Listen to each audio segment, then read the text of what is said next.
तो यार पहले ही बोल दूं कि यहाँ मेजर स्पॉयलर्स हैं इटर्नल्स मूवी के लिए, तो अगर उसका टेंशन नहीं है तभी वीडियो देखना। इटर्नल्स के पोस्ट क्रेडिट के बाद कई लोगों के कई सारे क्वेश्चंस हैं, कई सारे कंफ्यूजन्स हैं, स्पेशली अब जब थैनोस की भाई की एंट्री हो गई है तो क्वेश्चन आना भी ऑब्वियस था। यहीं पे कुछ मेजर क्वेश्चन है कि क्या थैनोस भी एक इटर्नल था, क्या थैनोस को इमरजेंस के बारे में पता था, और क्या थैनोस ने इमरजेंस रोकने के लिए स्नैप किया था।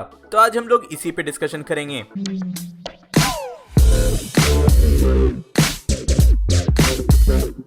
तो सबसे पहले ही बता दूं कि ये एज अ फैन डिस्कशन है, रेडिट पे चल रही एक पॉपुलर फैन थ्योरी का, लिंक डिस्क्रिप्शन में है। तो हाँ, कुछ भी ऑफिशियली कंफर्म नहीं है, लेकिन हाँ डायरेक्टर क्लोई ज़ॉ की तरफ से एक रीसेंट इंटरव्यू में कुछ हिंट दिया गया है, जिस पे मैं थोड़ी देर में आता हूँ। अब पहला क्वेश्चन यहाँ पे ये है कि क्या थैनोस का भाई इरोस एक इटर्नल है कि नहीं। वैसे पोस्ट क्रेडिट सीन में ही कंफर्म हो गया था कि हाँ वो एक इटर्नल है। डायरेक्टर क्लोई ज़ॉ ने अपने इंटरव्यू में भी ये बात ऑफिशियली कंफर्म की है और ये बोला कि हाँ इरोस एक इटर्नल है, और जो कुछ भी इस मूवी में इटर्नल्स ने फेस किया है वैसा ही कुछ इरोस ने भी फेस किया था, एंड इन रिजल्ट हमें थैनोस की स्टोरी मिली। आप लोग खुद सुन लो। I love the idea of getting to know Thanos' brother.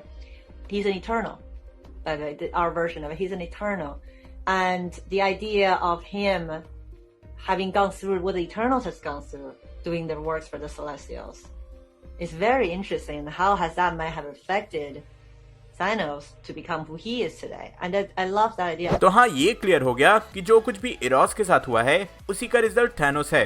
अब बस एज अ फैन हमें ये गेस करना है कि भाई आखिर इरोस के साथ हुआ क्या होगा, जो कि गेस करना उतना हार्ड नहीं है। इन्फिनिटी वॉर में थैनोस ने रिवील किया था कि ओवर पॉपुलेशन की वजह से थैनोस का प्लेनेट टाइटन डिस्ट्रॉय हो गया था और उसके लोग मारे गए थे। इटर्नल से हम लोग ये जानते हैं कि सेलेस्टियल्स जो होते हैं वो अपने सीड्स कुछ प्लैनेट्स पे डाल देते हैं, ऐसे प्लैनेट्स जो लाइफ फॉर्म से फ्लरिश हो सकें, वहाँ इनफ पॉपुलेशन रहे जिसका यूज करके इमरजेंस हो सके और नए सेलेस्टियल्स का क्रिएशन हो। वहाँ के लाइफ फॉर्म को इवॉल्व करने के लिए एंड सेफ रखने के लिए सेलेस्टियल्स इटर्नल्स को भी भेज देते हैं, जिससे कि इमरजेंस पे इम्पैक्ट ना हो। अब देखो यार, ऐसा नहीं है कि भाई सेलेस्टियल ने बस अर्थ पे ही इमरजेंस को प्रोटेक्ट करने के लिए इटर्नल्स को भेजा होगा, बल्कि ऐसा उन्होंने मिलियंस ऑफ अदर प्लैनेट्स के साथ भी किया होगा, which results in millions and millions of Eternals. तो इस फैन थ्योरी के अकॉर्डिंग सेलेस्टियल्स ने एक ऐसा ही सीड टाइटन में भी डाला होगा। वहाँ के लाइफ फॉर्म को सेफ रखने के लिए कुछ इटर्नल्स को वहाँ भी भेजा गया होगा, और वो इटर्नल्स थे थैनोस, इरोस और इनके पेरेंट्स।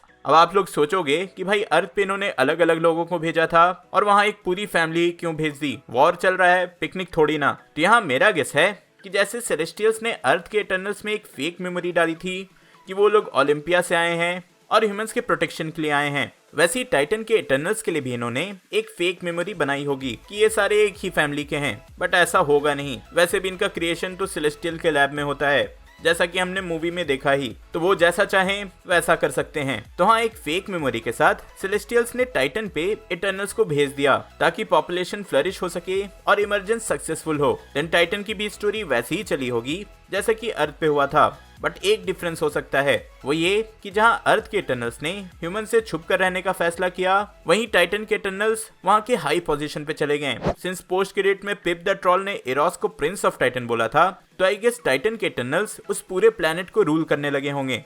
इसी बीच उन्हें रियलाइज हुआ होगा कि आखिर उनका असली मोटिव क्या है, और फिर जैसा यहाँ हुआ वैसे ही वो लोग भी दो पार्ट में बट गए होंगे। मे बी उसके पेरेंट्स सोचने लगे होंगे कि सेलेस्टियल सही कर रहे हैं, इरोस में भी किंगो की तरह इन सब में पढ़ना नहीं चाहता होगा और वो वहाँ से चला गया होगा। वहीं थैनोस ने सजेस्ट किया होगा कि टाइटन को बचाने का एक ही तरीका है कि आधे प्लेनेट के लोगों को मार दिया जाए जिससे इमरजेंस रुक जाए, बट उसकी भी किसी ने नहीं सुनी होगी। फिर क्या वो सदमे में चला गया होगा कि कोई आखिर पूरी की पूरी स्पेशीज को कैसे मिटा सकता है। उसे ऑब्वियसली रियलाइज हो चुका था कि ऐसा सिर्फ इसलिए हो रहा है क्योंकि टाइटन ओवर पॉपुलेट हो चुका है।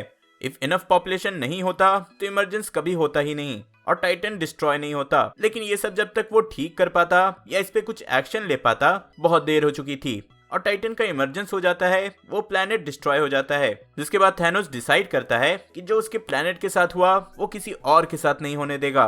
तो फिर क्या, वो अलग अलग प्लैनेट्स पे जाने लगता है, वहाँ के आधे पॉपुलेशन को मिटाने लगता है और उसे टाइटल मिलता है मैड टाइटन का। इसी बीच उसे इन्फिनिटी स्टोन्स के बारे में पता चला होगा, जिसकी मदद से वो ये काम बस एक स्नैप में कर सकता है, वो भी पूरे यूनिवर्स में। और फिर क्या, वो इन्फिनिटी स्टोन्स कलेक्ट करने लगा, जिसके बाद उसका सामना अवेंजर्स से हुआ। अब यहाँ पे आप लोग बोलोगे कि भाई थैनोस भी तो वही कर रहा है जो सेलेस्टियल कर रहे थे, बस आधा। बट उसके पॉइंट ऑफ व्यू से सोचें तो ऐसा लगता है कि वो पूरी स्पीशीज को डिस्ट्रॉय होने से बस बचाना चाहता है, क्योंकि सेलेस्टियल्स तो भाई पूरी स्पीशीज को ही डिस्ट्रॉय कर देते हैं।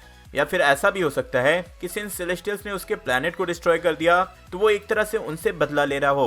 पूरे यूनिवर्स के आधे पॉपुलेशन को स्नैप करके वो एक ही बार में सारे प्लैनेट की इमरजेंस को डिले कर सकता है। तो हाँ, ये एक तरह से उसका बदला है। शायद यही रीजन है कि उसने स्नैप किया था। अब देखो यहाँ पे ये क्वेश्चन भी आता है कि यार आखिर जैसे अर्थ के इटर्नल्स ने जब इमरजेंस रोका तो अरिशेम ने तुरंत उन्हें कैप्चर कर लिया, तो फिर जब थैनोस इमरजेंस को रोकने की कोशिश कर रहा था तो उन्होंने क्यों कुछ नहीं किया?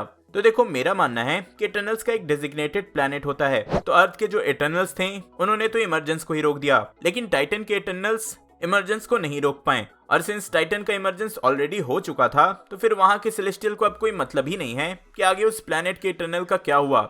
मे बी वो उसे ट्रैक ही नहीं कर पाए हो। एंड सही में एक तरह से ओवरऑल पूरी स्टोरी देखें तो 5 साल के लिए सही थैनोस के स्नैप से इमरजेंस रुक तो गया था और वो सक्सेसफुल हुआ था। अब थैनोस दिखने में ऐसा क्यों है, इरोस दिखने में अलग क्यों लगता है, इसका जवाब हमें कॉमिक्स के पन्नों से मिलता है, जहां ये रिवील होता है कि थैनोस का जब जन्म हुआ था तो उसमें डेविएंट सिंड्रोम आ गई थी, इसलिए थैनोस दिखने में थोड़ा अलग था। तो ऐसे ही कुछ वो एमसीयू मूवीज में भी दिखा सकते हैं कि जब सेलेस्टियल्स थैनोस का क्रिएशन कर रहे थे उस टाइम भी ऐसा ही कुछ हुआ हो और थैनोस में डेविएंट सिंड्रोम आ गया हो, क्योंकि यार मूवी में ही रिवील भी किया गया है कि इटर्नल्स के साथ डेविएंट्स को भी सेलेस्टियल्स नहीं बनाया है। अब देखो, ये सिर्फ एक फैन थ्योरी है जिसके अराउंड मैंने डिस्कशन किया है। इफ क्लोइज़ और इंटरव्यू में वो स्टेटमेंट नहीं देती तो शायद ये फैन थ्योरी इतना हाइप भी क्रिएट नहीं करती। आपकी इस फैन थ्योरी पे क्या थॉट्स हैं कमेंट में जरूर बताना। और भाई, सिंस ये फैन थ्योरी है तो सही भी हो सकती है, गलत भी। होप सो कि आपको ये वीडियो पसंद आई होगी। इफ हाँ तो वीडियो लाइक करना, शेयर करना एंड ऑब्वियसली अभी तक सब्सक्राइब नहीं किए तो कर लेना। इटर्नल्स का पोस्ट क्रेडिट सीन समझने के लिए ऊपर वाली वीडियो देखें एंड कुछ रैंडम देखने के लिए नीचे वाली। मैं जल्दी और नए वीडियो लेकर आऊंगा। टिल देन, बी देसी, बी नर्ड।